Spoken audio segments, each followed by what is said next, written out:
Assalamualaikum warahmatullahi wabarakatuh.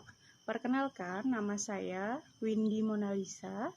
Saya mengajar Bahasa Indonesia di Sekolah Menengah Pertama Negeri 4 Abung Timur. Di sini, Ibu akan menjelaskan tentang materi teks berita. Mari kita simak video berikut.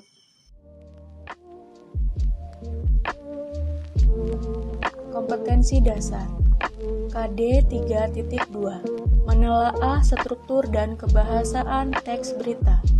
Membanggakan dan memotivasi yang didengar dan dibaca. KD 4.2 Menyajikan data dan informasi dalam bentuk berita secara lisan dan tulis dengan memperhatikan struktur kebahasaan atau aspek lisan, lafal, intonasi, mimik, dan kinesik. Menyajikan teks berita. Pengertian teks berita.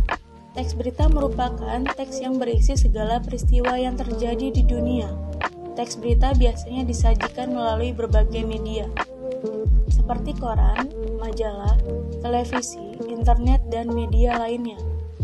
Struktur teks berita itu ada 3. Yang pertama, ada orientasi berita.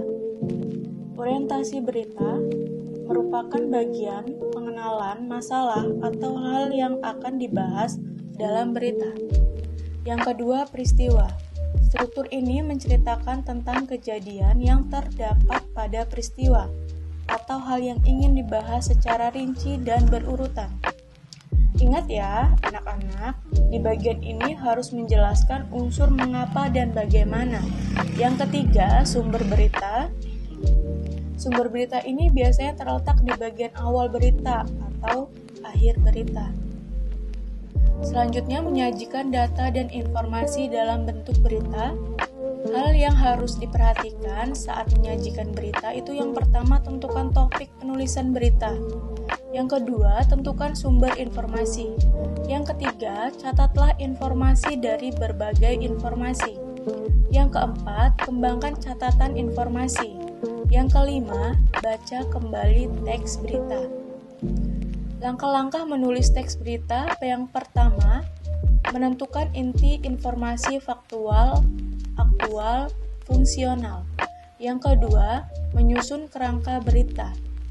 Adik Simba. Yang ketiga, mengembangkan kerangka.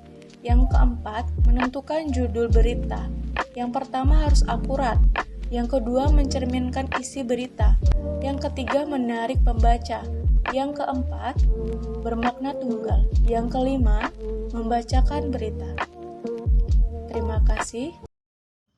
Demikian materi yang Ibu bahas tadi. Semoga bermanfaat. Ibu akhiri. Wassalamualaikum warahmatullahi wabarakatuh.